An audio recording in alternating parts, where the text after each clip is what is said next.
ಓಂ ತದಂತರ ಪ್ರತಿಪತ್ತೌ ರಂಹತಿ ಸಂಪರಿಷ್ವಕ್ತಃ ಪ್ರಶ್ನ ನಿರೂಪಣಾಭ್ಯಾಂ ಓಂ. ಬ್ರಹ್ಮಸೂತ್ರದಲ್ಲಿ 3ನೇ ಅಧ್ಯಾಯದ 1ನೇ ಪಾದದ 1ನೇ ಸೂತ್ರ ಇದು. ಮತ್ತೆ ಒಂದು 3 ಸೂತ್ರಗಳನ್ನು ಒಳಗೊಂಡಂಥ ತದಂತರಾಧಿಕರಣ ಅನ್ನುವಂಥ ಅಧಿಕರಣವೂ ಕೂಡ ಇಲ್ಲಿ ಪ್ರಾರಂಭ ಕಾಣ್ತದೆ. ಸೂತ್ರಗಳು ಅದರಲ್ಲಿ ಎಷ್ಟಿದೆ ಅಂತ ಅನ್ನೋದು ಮುಂದೆ ನೋಡೋಣ. ಈ ಸೂತ್ರ ಹೊರಡಲಿಕ್ಕೆ ಏನು ಕಾರಣ ಅಂತ ಅನ್ನೋದನ್ನ ರಾಘವೇಂದ್ರ ಸ್ವಾಮಿಗಳು ತಿಳಿಸ್ತಾರೆ. ಈ ವೈರಾಗ್ಯದಿಂದಾಗಿ ಮುಕ್ತಿ ಆಗ್ತದೆ ಅಂತ ನೀವು ಹೇಳಿದ್ರಿ. ವಿಷಯಗಳಲ್ಲಿ ಬಹಳ ಕಷ್ಟಪಟ್ಟು ಲೌಕಿಕ ವಿಷಯಗಳಲ್ಲಿ ವೈರಾಗ್ಯ ಸಂಪಾದನೆ ಮಾಡಿ ಮುಂದೆ ಭಗವಂತನಲ್ಲಿ ವಿಶೇಷ ಭಕ್ತಿಯನ್ನ ಮಾಡಿ ಆ ಬಳಿಕ ಮುಕ್ತಿ ಕಾಣಬೇಕು ಅಂತ ಹೇಳಿದ್ರಿ. ಇದೊಂದು ಬಹಳ ಕ್ಲಿಷ್ಟವಾದಂತಹ ಕಾರ್ಯಕ್ರಮ. ವಾಸ್ತವಿಕವಾಗಿ ಮುಕ್ತಿ ಹೊಂದಲಿಕ್ಕೆ ಇಷ್ಟೆಲ್ಲ ಕಷ್ಟಪಡಬೇಕಾದ ಕಾರಣ ಇಲ್ಲ ಅಂತ ಒಂದು ಪ್ರಶ್ನೆ. ಸತ್ತ ಮೇಲೆ ಮುಕ್ತನಾಗೇ ಬಿಡ್ತಾನೆ ಜೀವ. ಅದು ಹೇಗೆ ಅಂದ್ರೆ,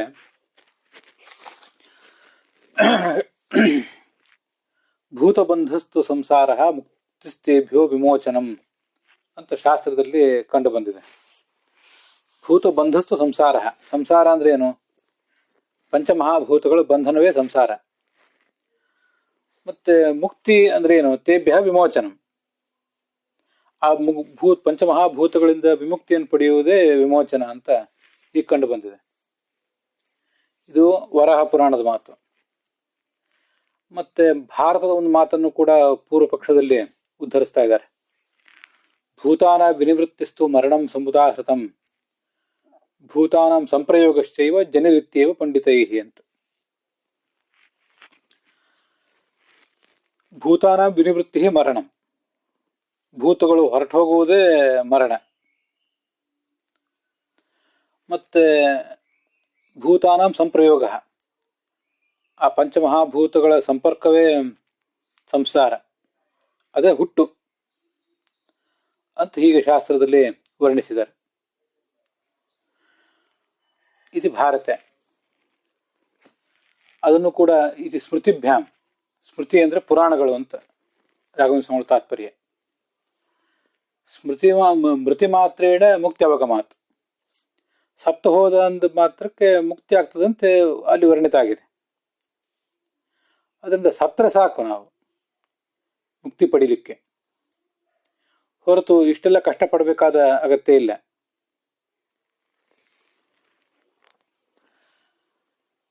ಕಿಂ ವೈರಾಗ್ಯಾದಿ ಸಾಧನೇನ. ಧ್ಯಾನ, ಭಕ್ತಿ, ವೈರಾಗ್ಯ. ಆ ಜ್ಞಾನಕ್ಕಾಗಿ ಶ್ರವಣ, ಮನನ, ಧ್ಯಾನ ಇಷ್ಟೆಲ್ಲವನ್ನು ಕೂಡ ನಾವು ಯಾಕೆ ಮಾಡಬೇಕು ಅಂತ ಒಂದು ಪ್ರಶ್ನೆ. ಇತ್ಯತಃ ಇದೊಂದು ಪ್ರಶ್ನೆಗೆ ಉತ್ತರ ರೂಪವಾಗಿ ಈ ಸೂತ್ರ ಹೊರಟಿದೆ. ಅದೇನು ಹೇಳ್ತಿದೆ ಅಂದ್ರೆ, ಶುಭಾಧಿಕೃತಃ. ನಾವು ಪುಣ್ಯವನ್ನು ಮಾಡಿರ್ತೀವಿ, ಪಾಪವನ್ನು ಮಾಡಿರ್ತೀವಿ. ಪುಣ್ಯ ಪಾಪಾದಿಗಳನ್ನು ಮಾಡಿರುವಂತಹ ನಾವು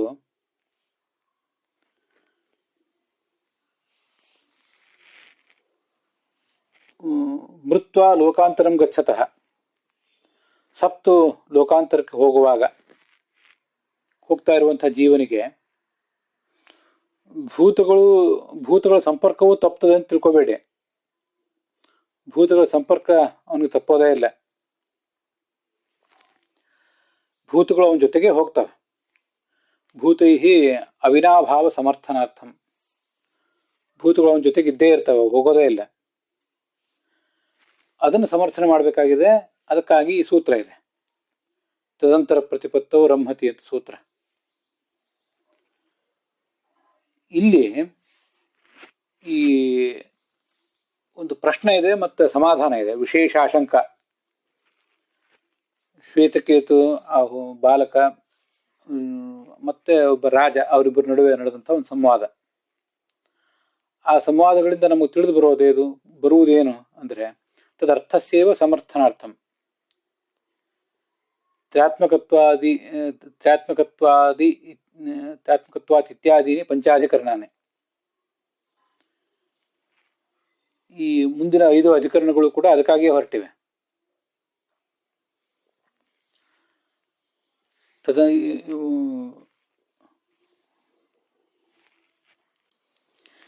ಇದ್ರ ಬಗ್ಗೆ ಇನ್ನೂ ಹೆಚ್ಚಿನ ಏನಾದರೂ ಪ್ರಶ್ನೆಗಳು ಬಂದರೆ ಮತ್ತೆ ಸಮಾಧಾನವೂ ಬೇಕಾದರೆ ಅದಕ್ಕಾಗಿ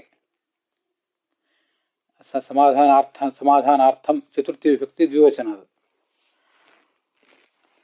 ವಿಶೇಷ ಪ್ರಶ್ನೆ ಬಂದು ಅದಕ್ಕೆ ಉತ್ತರ ಬೇಕಾದರೆ ಹಿಂದೆ ಹೇಳಿದ ಮೊದಲನೇ ಸೂತ್ರ ಹೇಳಿದ ವಿಷಯವನ್ನೇ ಸಮರ್ಥಿಸಲಿಕ್ಕೆ ತಾತ್ಮಕತ್ವಾದಿತ್ಯಾದಿ 5 ಅಧಿಕರಣಗಳು ಹೊರಟಿವೆ. ತೇಷಾಂ ಸೂತ್ರಾಣಂ ತಾತ್ಪರ್ಯಾರ್ಥಂ ಭಾಷತೆ. ಈ ಎಲ್ಲ ಸೂತ್ರಗಳ ತಾತ್ಪರ್ಯಾರ್ಥವನ್ನು ಆಚಾರ್ಯರು ಶುಭೇನ ಕರ್ಮಣ ಸ್ವರ್ಗಂ ನಿರಯಂಚ ವಿಕರ್ಮಣ ಮಿಥ್ಯಾಜ್ಞಾನೇನ ಚ ತಮೋ ಜ್ಞಾನೇನೈವ ಪದಂ ಪದಂ ಯಾಂತಿ ತಸ್ಮಾದ್ ವಿರಕ್ತಸ್ಸನ್ ಜ್ಞಾನಮೇವ ಸಮಾಶ್ರಯೇತ್ ಅಂತ ಹೀಗೆ ಆಚಾರ್ಯರು ಸಂಗ್ರಹಿಸಿದ್ದಾರೆ.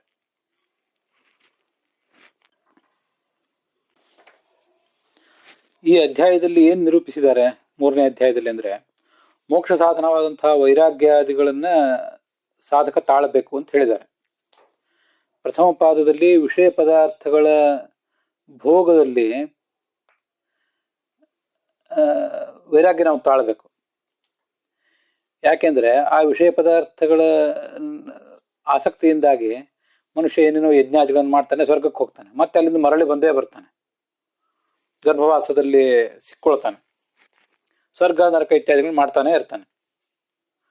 ಆದ್ರಿಂದ ಅವನಿಗೆ ವಿಷಯದ ಆಸಕ್ತಿ ಎಲ್ಲಿವರೆಗೆ ಮುಂದುವರಿತದೋ ಅಲ್ಲಿವರೆಗೂ ಕೂಡ ಹೀಗೆ ಒಂದಿಷ್ಟೇನೋ ಸ್ವರ್ಗ ಸಾಧನವಾದ ಕರ್ಮಗಳನ್ನು ಮಾಡುವುದು, ಸ್ವರ್ಗಕ್ಕೆ ಹೋಗೋದು, ಇಷ್ಟು ಪಾಪ ಮಾಡೋದು, ಅದರಿಂದ ಪಾಪ ಲೋಕಕ್ಕೆ ಹೋಗೋದು ಈಗ ನಡೀತಾ ಇರ್ತದೆ. ಅಂತೂ ಆ ಪಂಚಮಹಾಭೂತಗಳ ಸಂಬಂಧ ಅವನು ಸ್ವರ್ಗಕ್ಕೆ ಹೋಗ್ಲಿ ನರಕಕ್ಕೆ ಹೋಗ್ಲಿ ಅಲ್ಲಿ ಇದ್ದೇ ಇರ್ತದೆ. ವರಾಹ ಪುರಾಣ ಮತ್ತೆ ಮಹಾಭಾರತದಲ್ಲೆಲ್ಲ ಪಂಚಮಹಾಭೂತಗಳ ಸಂಬಂಧ ಬಂದ್ರೆ ಅದೇ ಬಂಧನ, ಅದರ ಬಿಡುಗಡೆನೇ ಮೋಕ್ಷ ಅಂತ ಹೀಗೆ ವರ್ಣಿಸಿದ್ದಾರೆ. ಮರಣ ಎಲ್ಲರಿಗೂ ಸಹಜವಾಗಿ ಬಂದೇ ಬರ್ತದೆ, ಮರಣ ಎಲ್ರಿಗೂ ಸಹಜವಾಗಿ ಬಂದೇ ಬರ್ತದೆ, ಅದೇ ಮೋಕ್ಷ. ಮತ್ತೆ ಹಾಗಿರುವಾಗ ಮೋಕ್ಷಕ್ಕಾಗಿ ವೈರಾಗ್ಯಾದಿ ಸಾಧನಾನುಷ್ಠಾನ ಯಾಕೆ ಮಾಡಬೇಕು ಅಂತ ಪ್ರಶ್ನೆ. ಅದಕ್ಕೆ ಉತ್ತರ ರೂಪವಾಗಿ ಈ ಸೂತ್ರ ಹೊರಟಿದೆ. ಅದರ ಅಭಿಪ್ರಾಯ ಏನು? ಜೀವ ಶರೀರಾಂತರವನ್ನು ಹೊಂದುವುದಕ್ಕಾಗಿ, ಸತ್ತ ಮೇಲೆ ಮತ್ತೊಂದು ಶರೀರವನ್ನು ಪಡೆಯುವುದಕ್ಕಾಗಿ ಈ ಸೂಕ್ಷ್ಮ ಮಹಾಭೂತಗಳ ಜೊತೆಗೇನೆ ಅಲ್ಲಿ ಹೋಗ್ತಾನೆ. ಸ್ವರ್ಗಲೋಕಕ್ಕೆ ಹೋಗ್ಲಿ ನರಕಲೋಕಕ್ಕೆ ಹೋಗ್ಲಿ ಸೂಕ್ಷ್ಮ ಭೂತಗಳ ಸಂಪರ್ಕದಿಂದಲೇ ಅವನ ಸಂಚಾರ ಇರ್ತದೆ ಅವತ್ತು. ಅದನ್ನು ಛಾಂದೋಗ್ಯ ಉಪನಿಷತ್ನಲ್ಲಿ ಆ ಪ್ರಶ್ನೋತ್ತರ ರೂಪದಲ್ಲಿ ನಿರೂಪಿಸಿದ್ದಾರೆ. ಅಲ್ಲಿ ಏನಿದೆ ಅಂದ್ರೆ, ಪ್ರವಾಹಣ ರಾಜ ಅಂತ, ಪ್ರವಾಹಣ ಜೈಬಿಲಿ ಶ್ವೇತಕೇತುವನ್ನು ಕೇಳ್ತಾನೆ. ಪಂಚಮಹಾಭೂತಗಳ ಸಂಪರ್ಕದಿಂದ ಆಪಹ ಅಂತ ಕರ್ಸ್ಕೊಂಡಿರುವಂತಹ ಈ ಜೀವಾತ್ಮ ಪಂಚಾಗ್ನಿಗಳಲ್ಲಿ 4 ಅಗ್ನಿಗಳಲ್ಲಿ ಹಾದು ಬಂದು ಕೊನೆಯ ಅಗ್ನಿಯಾದಂತಹ ಯೋಷಿತ್ ಎಂಬ ಅಗ್ನಿಯಲ್ಲಿ ಆಹುತಿ ಕಾಣುತ್ತಾನೆ. ಅವನೇ ಆಹುತಿ ಆಗ್ತಾನೆ. ಅಲ್ಲಿ ಅವನು ಪುರುಷ ಅಂತ ಕರ್ಸ್ಕೊತಾನೆ. ಅವನು ಹೇಗೆ ಪುರುಷ ಅಂತ ಕರ್ಸ್ಕೊತಾನೆ, ನಿನ್ಗೆ ಅದ್ರ ಬಗ್ಗೆ ಏನಾದ್ರು ಗೊತ್ತಾ ಅಂತ ಇವನು ಕೇಳ್ತಾನೆ. ಅದು ಇವನ್ ಗೊತ್ತಿಲ್ಲ ಅಂತಾನೆ. ಒಟ್ಟು ಜುಲೋಕ, ಆಮೇಲೆ ಅಂದ್ರೆ ಅಂತರಿಕ್ಷ ಲೋಕ, ಅದಾದ್ಮೇಲೆ ಪರ್ಜನ್ಯ ಮಳೆ, ಅಂತರಿಕ್ಷದಿಂದ ಮಳೆಯಿಂದ ಭೂಮಿಗೆ, ಭೂಮಿಯಿಂದ ಆ ಆಹಾರದ ಅಲ್ಲಿ ಭೂಮಿಯಲ್ಲಿ ಬೆಳೆಯುವ ಆಹಾರದ ಮೂಲಕ ಗಂಡಿನಿಂದ ದಾಂಪತ್ಯದ ಮೂಲಕ ಹೆಣ್ಣಿಗೆ, ಹೆಣ್ಣು ಅನ್ನೋದ್ರಲ್ಲಿ ಬಂದು ಬೀಳ್ತಾನೆ ಜೀವ.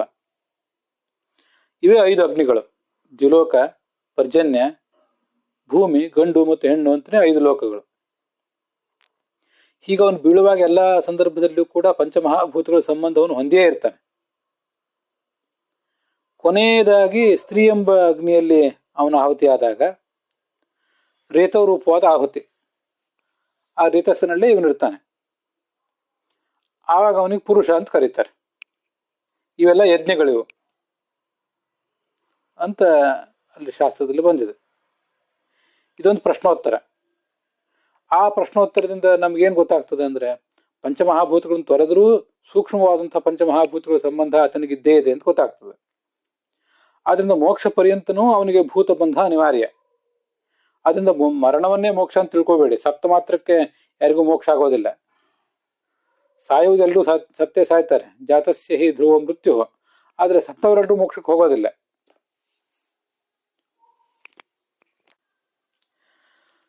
ಮರಣ ಕಾಲದಲ್ಲಿ ಸ್ಥೂಲವಾದಂತಹ ಪಾಂಚಭೌತಿಕ ದೇಹ ನಷ್ಟ ಆದರೂ ಕೂಡ ಸೂಕ್ಷ್ಮವಾದಂತಹ ದೇಹ ಆತನಿಗೆ ಇದ್ದೇ ಇರ್ತದೆ.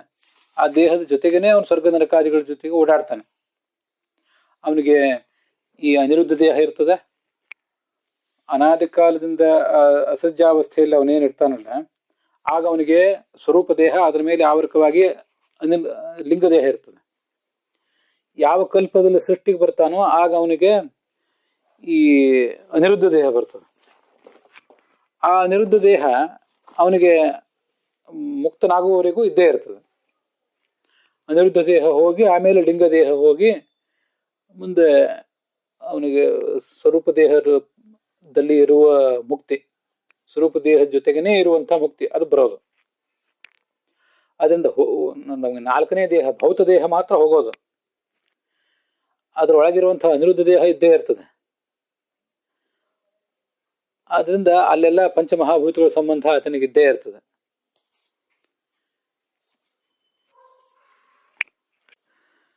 ಹೀಗೆ ಸ್ಥೂಲವಾದಂತಹ ಭೌತ ದೇಹ ನಷ್ಟ ಆದರೂ ಕೂಡ ಸೂಕ್ಷ್ಮ ದೇಹದ ರೂಪದಲ್ಲಿ ಅವನಿಗೆ ಪಂಚಮಹಾಭೂತಗಳ ಸಂಬಂಧ ಇರೋದ್ರಿಂದ ಅದು ಇರುವವರೆಗೂ ಅವನಿಗೆ ಮೋಕ್ಷ ಇಲ್ಲವೇ ಇಲ್ಲ. ಅವನಿಗೆ ಮೋಕ್ಷ ಆಗಬೇಕಾದ್ರೆ ಭಗವಂತನ ಪ್ರಸಾದ, ಅಪರೋಕ್ಷ ಜ್ಞಾನ, ಧ್ಯಾನ, ಜ್ಞಾನ, ಭಕ್ತಿ, ವೈರಾಗ್ಯಾದಿರುತ್ತೆ ಎಲ್ಲ ಬೇಕೇ ಬೇಕು. ಅಲ್ಲಿ ಆ ಶ್ರುತಿಯಲ್ಲಿ ಏನು ಬಂದಿದೆ ಅದನ್ನು ಸ್ವಲ್ಪ ನಾವು ಗಮನಿಸ್ಬೇಕು. ಚೆನ್ನಾಗಿದೆ ಅದು. ವೇತ್ಥ ಯಥಾ ಪಂಚಮ್ಯಾಂ ಆಹುತವು ಆಪಃ ಪುರುಷವತ್ಸೋ ಭವಂತಿ ಅಂತ. ಇತಿತು ಪಂಚಮ್ಯಾಂ ಆಹುತವು ಆಪಃ ಪುರುಷವತ್ಸೋ ಭವಂತಿ ಅಂತ ಅಲ್ಲಿ ಮುಂದೆ ಬಂದರು. ಚಾಂದೋಗ್ಯ ಉಪನಿಷತ್ತಿನ 5ನೇ ಅಧ್ಯಾಯದ 3ನೇ ಖಂಡ, ಅಲ್ಲಿ 2ನೇ ಮಂತ್ರದಿಂದ 9ನೇ ಮಂತ್ರದವರೆಗೆ. ಅವನು ಉದ್ದಾಲಕರ ಮಗ ಶ್ವೇತಕೇತು ತಂದೆ ಹತ್ರ ವಿದ್ಯಾಭ್ಯಾಸ ಮಾಡಿರ್ತಾನೆ. ಪಾಂಚಾಲ ದೇಶದ ವಿದ್ವತ್ ಸಭೆಗೆ ಹೋಗ್ತಾನೆ. ಅಲ್ಲಿ ಅರಸನೇ ದೊಡ್ಡ ಜ್ಞಾನಿಯಾಗಿರ್ತಾನೆ, ಪ್ರವಾಹಣ. ಅವನು ಈ ಉದ್ದಾಲಕನಿಗೆ ಪ್ರಶ್ನೆ ಕೇಳ್ತಾನೆ. ಈ 5ನೇ ಆಹುತಿ ರೂಪದಲ್ಲಿ ಈ ಜೀವ ಬಂದು ಬೀಳ್ತಾನಲ್ಲ, ಅವನಿಗೆ ಪುರುಷ ಅಂತ ಕರೀತಾರಲ್ಲ, ಅದ್ರ ಬಗ್ಗೆ ನಿನಗೆ ಗೊತ್ತಿದೆಯಾ ಅಂತ ಕೇಳ್ತಾನೆ. ಅದು ಹೇಗೆ ಅಂದ್ರೆ, ಈ 5 ಯಜ್ಞಗಳನ್ನು ದೇವತೆಗಳು ಮಾಡುವಂಥ ಯಜ್ಞಗಳು ಅಂತ ನಾವು ತಿಳ್ಕೋಬೇಕು. ದೇವತೆಗಳು ಈ ಜೀವನನ್ನ ಆಹುತಿ ರೂಪದಲ್ಲಿ ಹೋಮಿಸ್ತಾ ಹೋಗ್ತಾರೆ.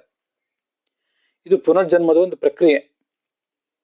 ಒಟ್ಟು 5 ಅಗ್ನಿಗಳಲ್ಲಿ ಮೊದಲನೇ ಅಗ್ನಿ ಯಾವುದು ಅಂದ್ರೆ ಅಂತರಿಕ್ಷ ಲೋಕ. ನಾವು ಅದನ್ನು ಸ್ಥೂಲವಾಗಿ ಆಕಾಶ ಅಂತ ತಿಳ್ಕೊಳ್ಳೋಣ. ಆಕಾಶದಿಂದಲೇ ಮಳೆ ಬರಬೇಕು. ಭೂಮಿಯಿಂದ ಆಕಾಶದ ಕಡೆ ಹೋಗೋದಿಲ್ಲ ಮಳೆ, ಆಕಾಶದಿಂದ ಭೂಮಿ ಕಡೆ ಬರೋದು. ಅದರಿಂದ ಮೊದಲನೇ ಅಗ್ನಿ ಅಂದ್ರೆ ಅಂತರಿಕ್ಷ ಲೋಕ. ಅಲ್ಲಿಂದ ಅನ್ನೋದಂಥದ್ದು ಇನ್ನೊಂದು ಅಗ್ನಿ, ಅದೇ ಪರ್ಜನ್ಯ ಅಂತ ಹೇಳಿರೋದು. ಮೊದಲನೇದಾಗಿ ಆ ಜೀವನ ತಂದು ಆಕಾಶದಲ್ಲಿ ಇಡ್ತಾರೆ ದೇವತೆಗಳು. ಅದೊಂದು ಹೋಮ. ಆಕಾಶ ಅನ್ನೋದೊಂದು ಅಗ್ನಿ.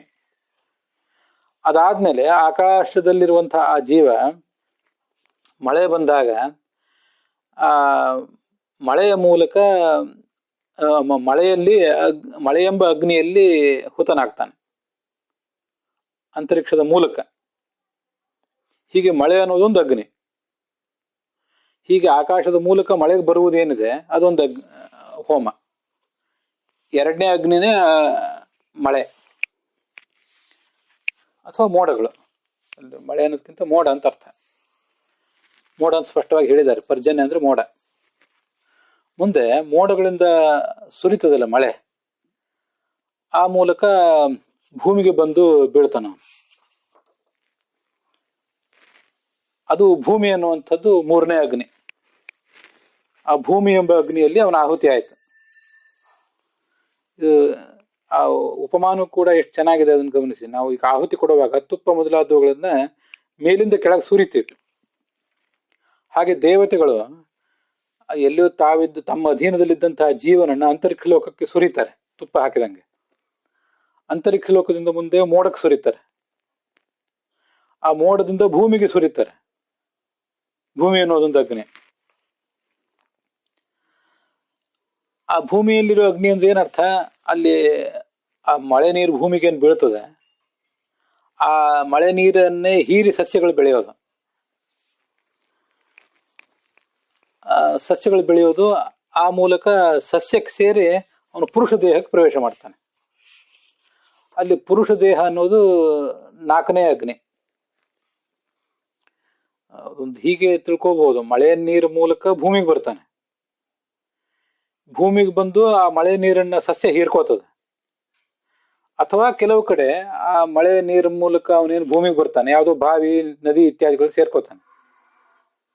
ಆ ನದಿ ಮತ್ತು ಬಾವಿಗಳ ಮೂಲಕ, ಇರಿಗೇಷನ್ ಮೂಲಕ ಅದು ಸಸ್ಯಗಳಿಗೆ ಬಂದು ತಲುಪ್ತದೆ. ಅದು ಆಗ್ಬೋದು, ಅಲ್ಲಿಂದ ಓಡಾಡ್ತಾನೆ. ಅಂತೂ 4ನೇ ಅಗ್ನಿಯೇ ಗಂಡಿನ ದೇಹ, ಅಲ್ಲಿ ಬಂದ್ಬಿದ್ದ. ಇದಾದ ಬಳಿಕ ಗಂಡು ಮತ್ತು ಹೆಣ್ಣಿನ ಮೈಥುನ ನಡೆದಾಗ ಅಲ್ಲಿ ಗಂಡಿನ ಮೂಲಕ ಇವನಿಗೆ ಈ ಜೀವನನ್ನ ಆ ಹೆಣ್ಣಿನ ದೇಹದಲ್ಲಿ ಹೋಮಿಸ್ತಾರೆ. ಇದು ನೋಡಿ, ಈ ಗಂಡು ಹೆಣ್ಣುಗಳಿಗೆ ಅವರು ವಿಶೇಷವಾಗಿ ಮನುಷ್ಯರಿಗೆ ಸಂಬಂಧಪಟ್ಟಂತೆ ವಿಚಾರ ಮಾಡಿದಾಗ ಸಂತಾನಕ್ಕಾಗಿ ಅವರು ಮೈಥುನ ಮಾಡ್ತಾ ಇರ್ತಾರೆ ಮೊದಲು. ಮುಂದೆ ಅದೆಲ್ಲ ಸಂತಾನಕ್ಕಾಗಿರೋದಿಲ್ಲ, ಅವ್ರ ನಡುವೆ ಸಂತಾನಕ್ಕೆ ಸೀಮಿತ ಆಗಿರೋದಿಲ್ಲ, ಅದು ಮುಗಿದು ಹೋಗ್ತದೆ. ಸಂತಾನದ ಉದ್ದೇಶ ಮುಗಿದು ಹೋಗಿ ಮುಂದೆ ಸುಖಕ್ಕಾಗಿ ಮಾಡ್ತಿರ್ತಾರೆ. ಆ ಎಲ್ಲಾ ಸಂದರ್ಭಗಳಲ್ಲಿ ಜೀವನ ಹೋಮ ಇರೋದಿಲ್ಲ, ಅದರಿಂದ ಯಜ್ಞ ಅಲ್ಲ ಅದು. ಆವಾಗದು ಯಾವಾಗ ಸಂತಾನೋತ್ಪತ್ತಿ ಆಗಬೇಕು ಈ ಗಂಡಿನ ಮೂಲಕ ಈ ಹೆಣ್ಣಿನಲ್ಲಿ ಅಂತ ದೇವತೆಗಳಿಗೆ ಉದ್ದೇಶ ಇರ್ತದೆ, ಆಗದು ಹೋಮ ಆಗ್ತದೆ. ಹೀಗೆ ಅದರ ತಾತ್ಪರ್ಯ. ಅಂತೂ ಕೊನೆಯದಾಗಿ ಯೋಷಿತ್ ಎಂಬ ಅಗ್ನಿ, ಅಲ್ಲಿ ಹೋಮಿಸಲ್ಪಡ್ತಾನೆ ಈ ಜೀವ. ಆವಾಗ ಅವನಿಗೆ ಪುರುಷ ಅಂತ ಕರೀತಾರೆ. ಹೋಮಿಸಲ್ಪಟ್ಟದ್ದು ಹೆಣ್ಣು ಜೀವ ಆಗಲಿ ಗಂಡು ಜೀವ ಆಗಲಿ ಅದಕ್ಕೆ ಪುರುಷ ಅಂತಾನೆ ಹೆಸರು. ಹೀಗೆ ಸಂಚಾರ ಮಾಡ್ತಾ ಇರ್ತಾನೆ. ಪುರುಷ ಅಂದ್ರೆ ದೇಹದಲ್ಲಿರುವವನು ಅಂತ ಇಷ್ಟೇ ಅರ್ಥ. ಅಂತೂ ಇಷ್ಟದ ಪ್ರಕ್ರಿಯೆ ಇದೆ. ಆ ಕೊನೆಯ ಪ್ರಕ್ರಿಯೆಯನ್ನ 5 ಪ್ರಕ್ರಿಯೆಗಳನ್ನು ಹೇಳಲಿಲ್ಲ ಅವನು ರಾಜ. ಕೊನೆಯದನ್ನು ಕೇಳಿದ, ನಿಂಗೆ ಇದೇನು ಗೊತ್ತಾ ಅಂತ. ಇವನಿಗೇನು ಗೊತ್ತಿಲ್ಲದೆ ಇದ್ದಾಗ ತಂದೆಯನ್ನು ಕೇಳಿದ. ತಂದೆಗೂ ಗೊತ್ತಾಗದೆ ಇದ್ದಾಗ ಇಬ್ರು ಸೇರಿ ಹೋಗಿ ರಾಜನ ಹತ್ರ ಹೋದರು. ರಾಜ ಅದನ್ನು ತಾನೇ ವಿವರಿಸಿ ಹೇಳಿದ. ಹೀಗೆಲ್ಲ ಅಲ್ಲಿ ಬಂದಿದೆ. ಅಲ್ಲಿ ಆಪಹ ಅಂತ ಬಂದಿದೆ. ಆಪಹ ಅಂತ ಕರೆದಿರೋದು ಜೀವನನ್ನ. ಯಾಕೆ ಜೀವನನ್ನ ಆಪಹ ಅಂತ ಕರೆದಿದ್ದಾರೆ ಅಂದ್ರೆ, ಆಪಹ ಅಂದ್ರೆ ನೀರು. ಆ ಸೂಕ್ಷ್ಮ ದೇಹದಲ್ಲಿ ನೀರೇ ಪ್ರಧಾನ. ಆದ್ರಿಂದ ಸೂಕ್ಷ್ಮ ದೇಹದಲ್ಲಿರುವ ಜೀವನನ್ನ ಆಪಹ ಅಂತ ಹೇಳಿದೆ. ಒಟ್ಟಾರೆ ನೀರು ಪ್ರಧಾನವಾಗಿರುವ ಪಾಂಚಭೌತಿಕ ಶರೀರದಲ್ಲಿ ಇರುವವನೇ ಈ ಜೀವ. ಆದ್ರಿಂದ ಅವನು ಆಪಹ. ಹಾಗೊಂದು ಶಬ್ದ ಅರ್ಥ. ಸೂತ್ರದ ಅರ್ಥ ಏನಾಯ್ತು ಅದನ್ನ ಈಗ ನೋಡ್ಬೇಕು.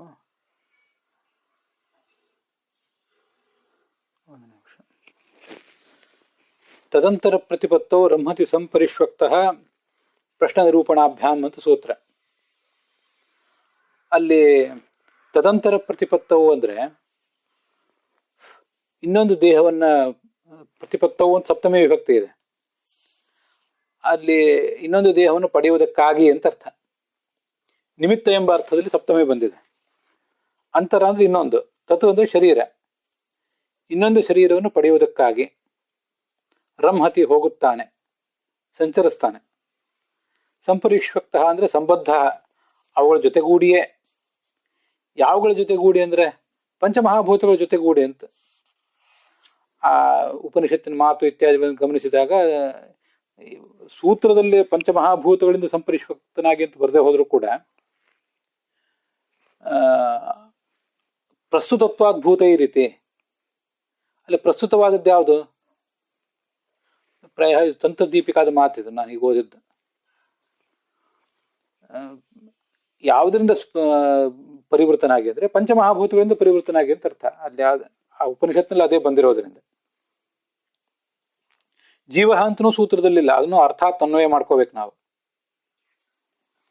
ಜೀವ ಪೂರ್ವದೇಹಂ ಗತ್ವ ಪೂರ್ವದೇಹಂ ಹಿತ್ವ ಬಿಟ್ಟು ಗಚ್ಚನ್ ಹೋಗುವಾಗ ಭೂತೈ ಸಂಪರಿಷ್ವಕ್ತಃ ರಮ್ಹತಿ, ಭೂತಗಳ ಜೊತೆಗೇನೆ ಸಂಬದ್ಧನಾಗಿ ಹೋಗ್ತಾನೆ ಮೇಲೆ.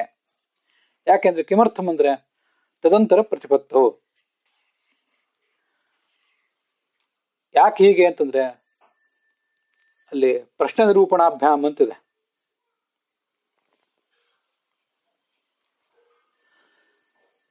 ಪ್ರಶ್ನ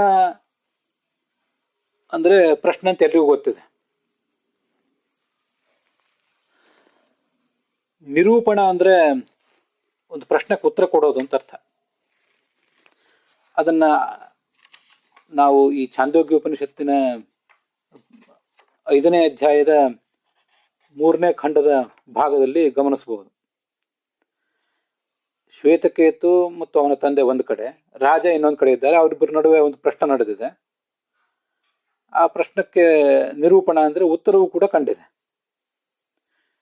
ಇದೆಲ್ಲವನ್ನು ಕೂಡ ಈ 3ನೇ ಬ್ರಹ್ಮಸೂತ್ರ ಗ್ರಂಥದ 3ನೇ ಅಧ್ಯಾಯದ 1ನೇ ಪಾದದ 1ನೇ ಸೂತ್ರ, ತದಂತರ ಪ್ರತಿಪತ್ತೋ ರಮ್ಮತಿ ಸಂಪರಿಷ್ವಕ್ತಃ ಪ್ರಶ್ನೆ ನಿರೂಪಣಾಭ್ಯಾಮ್ ಅಲ್ಲಿ ಬಂದಿದೆ. ಇದು ಅಲ್ಲಿ ನಿರೂಪಣ ಅಂದ್ರೆ ಉತ್ತರ ಅಂತ ಅರ್ಥ.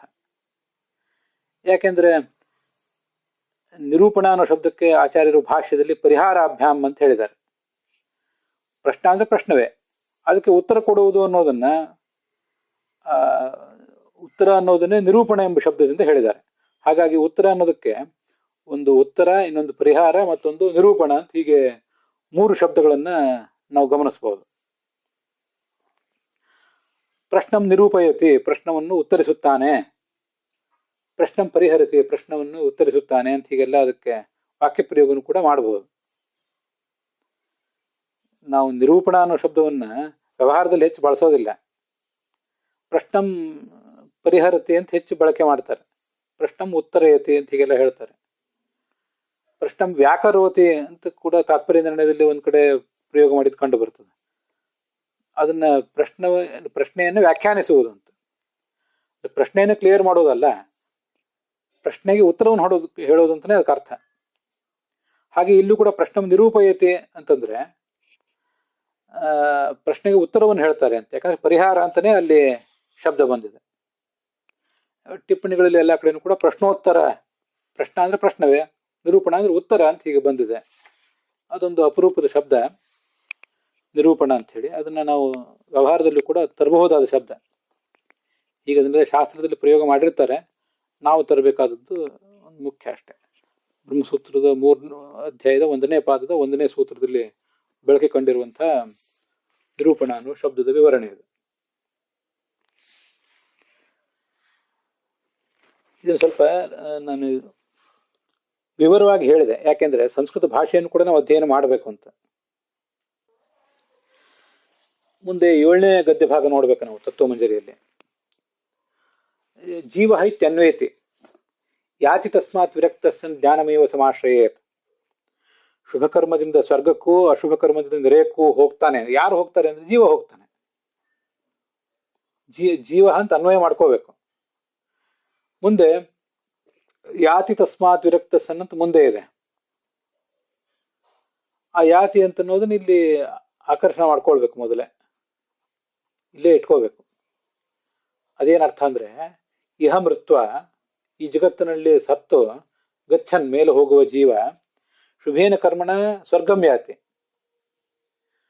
ಯಾತಿ ಅಂತ ಇಲ್ಲಿ ಆಕರ್ಷಣೆ ಮಾಡ್ಕೊಂಡದ್ದು.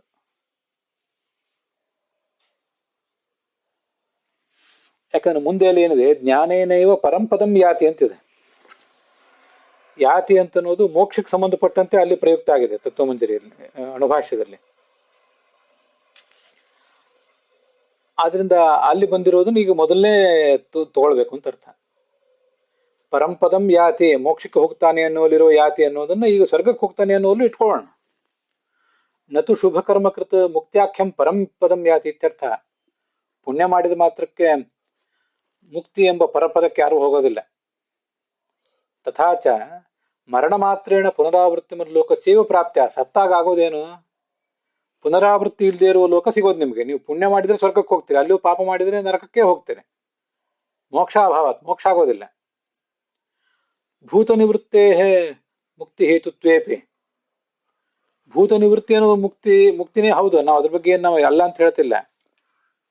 ಪಂಚಮಹಾಭೂತಗಳ ಸಂಬಂಧವನ್ನು ಶಾಶ್ವತವಾಗಿ ಕಡಿದುಕೊಳ್ಳುವುದೇ ಮುಕ್ತಿ. ಆದರೆ ಮೃತವು ನಿಶೇಷಭೂತ ನಿವೃತ್ತೇ ಅಭಾವಾತ್. ಒಬ್ಬ ವ್ಯಕ್ತಿ ಸತ್ತಾಗ ಸಂಪೂರ್ಣವಾಗಿ ಆತನಿಗೆ ಭೂತಗಳ ಸಂಬಂಧ ತಪ್ಪೋದಿಲ್ಲ. ಪಂಚಮಹಾಭೂತಗಳ ಭೌತಿಕವಾದ ಸ್ಥೂಲ ದೇಹ ತಂದೆ ತಾಯಿಯಿಂದ ಬಂದದ್ದು ಹೋಗ್ಬೋದು, ಒಳಗೆ ಸೂಕ್ಷ್ಮ ದೇಹ ಇತ್ಯಾದಿಗಳು ಇದ್ದೇ ಇರ್ತವೆ, ಅನಿರುದ್ಧ ದೇಹ, ಲಿಂಗ ದೇಹ ಇತ್ಯಾದಿ.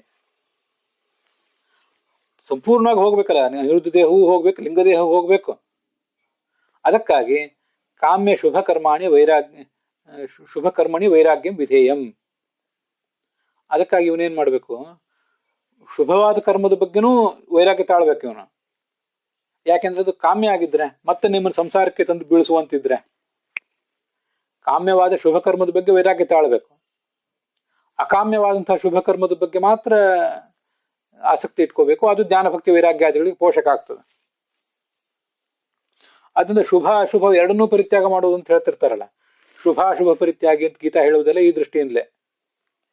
ಒಳ್ಳೆ ಕರ್ಮವೇ ಆಗಿದ್ರೆ ಒಂದು ವಿವಾಹ ಮಾಡ್ಕೊಂಡು 1000 ವರ್ಷ ಬದುಕಿ ಸುಖ ಪಡೋದು ಅಂತ ಒಂದು ಯೋಗ ಇದ್ಬಿಟ್ರೆ ಅದು ಅವನಿಗೆ ಮತ್ತೆ ಬಂಧಕನೇ ಆಗ್ತದೆ. ಅದಕ್ಕೆ ಅವನು ಅದನ್ನು ಕಳ್ಕೋಬೇಕಾಗಿದೆ. ಅದಕ್ಕಾಗಿ ಈ ಕಾಮ್ಯವಾದ ಶುಭ ಕರ್ಮದ ಬಗ್ಗೆನೂ ವೈರಾಗ್ಯ ತಾಳ್ಬೇಕು, ಪರಮಾತ್ಮನಲ್ಲೇ ಭಕ್ತಿಯನ್ನು ತಾಳ್ಬೇಕು. ಅದಕ್ಕಾಗಿ ಈ ಎಲ್ಲ ಸಾಧನಾನುಷ್ಠಾನ ಬೇಕೇ ಬೇಕು. ಸತ್ತ ಮಾತ್ರಕ್ಕೆ ಮೋಕ್ಷಕ್ಕೆ ಹೋಗ್ಲಿಕ್ಕೆ ಸಾಧ್ಯ ಇಲ್ಲ ಅಂತ ತಾತ್ಪರ್ಯ. ಅಲ್ಲಿಗೆ ಈ ಭಾಗ ಸಮಾಪ್ತವಾಗಿದೆ.